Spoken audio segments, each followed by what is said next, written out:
പാർലമെന്റിലെ സുരക്ഷാ വീഴ്ചയിൽ സസ്പെൻഷനിലായ എംപിമാരുടെ സസ്പെൻഷൻ പിൻവലിച്ചിരിക്കുന്നു. 11 രാജ്യസഭാ എംപിമാരുടെ സസ്പെൻഷനാണ് പിൻവലിച്ചിരിക്കുന്നത്.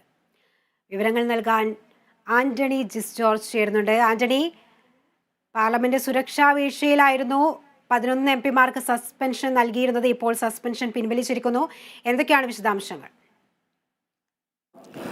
ശ്രുതി, കഴിഞ്ഞ പാർലമെന്റ് സമ്മേളനത്തിൽ, അതായത് സുരക്ഷാ വീഴ്ച, പാർലമെന്റിന് അകത്ത് കയറി രണ്ടു പേർ അവിടെ കളർ പുക ഒക്കെ ഉപയോഗിക്കുന്ന ഒരു സാഹചര്യം ഉണ്ടായിരുന്നു. വലിയ സുരക്ഷാ വീഴ്ച കഴിഞ്ഞ പാർലമെന്റ് സമ്മേളനത്തിൽ ഉണ്ടായിരുന്നു. തുടർന്ന് അതുമായി ബന്ധപ്പെട്ട് കേന്ദ്ര ആഭ്യന്തരമന്ത്രി സഭയിൽ, ഇരു സഭകളിലും മറുപടി പറയണമെന്നൊരാവശ്യവുമായി പ്രതിപക്ഷം വലിയ പ്രതിഷേധമാണ് അന്ന് ഉയർത്തിയത്. ആ പ്രതിഷേധത്തെ തുടർന്ന് ഏതാണ്ട് 136 മുകളിൽ എംപിമാരെ പാർലമെന്റിൽ നിന്ന്, ഇരു സഭകളിൽ നിന്നുമായി സസ്പെൻഡ് ചെയ്യുകയും ചെയ്തിരുന്നു പ്രതിപക്ഷ എംപിമാരെ. തുടർന്ന് അതിൽ 11 രാജ്യസഭാ എംപിമാരുടെയും അതുപോലെ തന്നെ ലോക്സഭയിലെ 3 എംപിമാരുടെയും സസ്പെൻഷൻ ഈ പ്രിവിലേജ് കമ്മിറ്റിക്ക് വിടുകയാണ് ചെയ്തിരുന്നത്. മറ്റ് എംപിമാരുടെ സസ്പെൻഷൻ കാലാവധി ആ പാർലമെന്റ് സമ്മേളനം അവസാനിക്കുന്നത് വരെയായിരുന്നു. പക്ഷേ ഈ 11 രാജ്യസഭാ എംപിമാരുടെയും അതുപോലെ തന്നെ 3 ലോക്സഭാ എംപിമാരുടെയും തീരുമാനം, അതായത് പ്രിവിലേജ് കമ്മിറ്റികൾക്കാണ് ഉണ്ടായിരുന്നത്. അതിൽ 3 എംപിമാരുടെ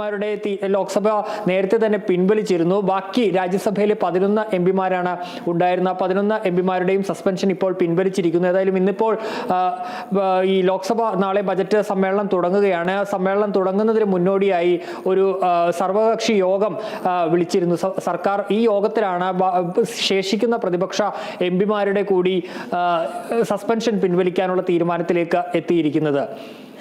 ശ്രുതി, വ്യക്തമാണ്. പാർലമെന്റിലെ സുരക്ഷാ വീഴ്ചയിൽ സസ്പെൻഷനിലായ എംപിമാരുടെ സസ്പെൻഷനാണ് പിൻവലിച്ചിരിക്കുന്നത്. 11 രാജ്യസഭാ എംപിമാരുടെ സസ്പെൻഷനാണ് പിൻവലിച്ചത്. വിശദാംശങ്ങളാണ് ആന്റണി ജിസ് ജോർജ് നൽകിയത്.